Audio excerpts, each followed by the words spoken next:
Let's talk about this wet on wet design here. If you've been around a minute, you know my obsession with wet on wet. Wet on wet is this technique where you're applying wet icing to wet icing, and what they do is they melt into each other so beautifully, and then it dries flat, and it's just like this illusion, beautiful thing.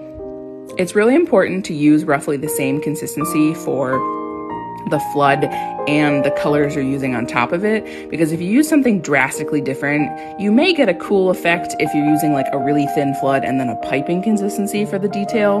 But if you're using, say, like the detail is way thinner, I've actually had craters happen when I use a too thin flood for the detail, so just keep that in mind.